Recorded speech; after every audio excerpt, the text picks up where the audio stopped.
સુરતથી સામૂહિક દુષ્કર્મની ચોંકાવનારી ઘટના સામે આવી છે. પીડિત યુવતી 25મી ડિસેમ્બરના રોજ સોશિયલ મીડિયાના માધ્યમથી સુરતના અમન વર્માના સંપર્કમાં આવી હતી. આ ઉપરાંત અમનનો મિત્ર મોહમ્મદ તોહિદુલ પણ આ ખેલમાં સામેલ હતો.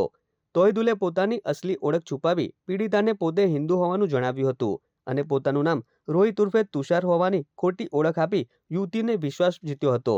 1 જાન્યુઆરીએ યુવતીનો જન્મદિવસ હોવાથી આરોપીઓએ સેલિબ્રેશનના બહાને તેને સુરત આવવા લલચાવી હતી.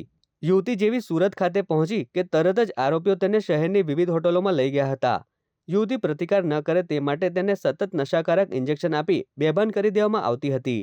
બેભાન અવસ્થામાં બંને નરાધમો તેની પર વારંવાર દુષ્કર્મ આચરતા હતા. આ દરમિયાન યુવતીને માર મારી તેના સોનાના દાગીના પણ લૂંટી લેવાયા હતા. એટલું જ નહીં, આરોપીઓ તેને દેહ વેપારના ધંધામાં ધકેલવાની પેરવીમાં પણ હતા. સતત 20 દિવસ સુધી શારીરિક અને માનસિક અત્યાચાર વેઠ્યા બાદ યુવતી એક દિવસ મોકો મળતા જ આરોપીઓના સંકંજામાંથી ભાગી છૂટી હતી.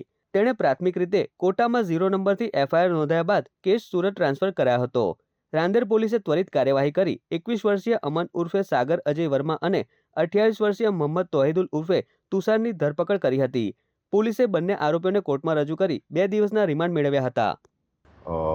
રોહિત અમન અને રોહિત સાથે સંપર્કમાં વોટ્સએપના માધ્યમથી આવેલ હતી. તેઓનું અવારનવાર ચેટિંગ થતાં તેઓની મિત્રતા ઘનિષ્ઠતામાં પરિણમેલી, જેથી તેણીને બર્થડે સેલિબ્રેશન કરવા સુરત ખાતે બોલાવતા ફરિયાદી શ્રી સુરત ખાતે આવેલ અને સુરત ખાતે આવ્યા બાદ તેણીને આ બંને ઈસમો અમન અને રોહિતે અલગ અલગ હોટલોમાં તેમજ વીર સાવરકર બિલ્ડિંગના સરસ્વતી બિલ્ડિંગ નંબર D504માં ગોંધી રાખેલી અને તેની સાથે અજુગતું કામ કરેલું, જે બાબતે તેણીની આ ફરિયાદ હતી. રાંદેર પોલીસે ગુનો રજીસ્ટર કરી આ બંને આરોપીઓ અમન અને રોહિતને અટક કરેલ છે અને હાલ તેઓ પોલીસ રિમાન્ડ પર છે.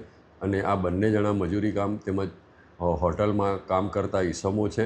તેઓની વિગતવારની પૂછપરછ ચાલુમાં છે. તેઓએ કઈ કઈ જગ્યાએ મહિલાને રાખી હતી તે બાબતનું ઇન્વેસ્ટિગેશન હાલ ચાલુમાં છે.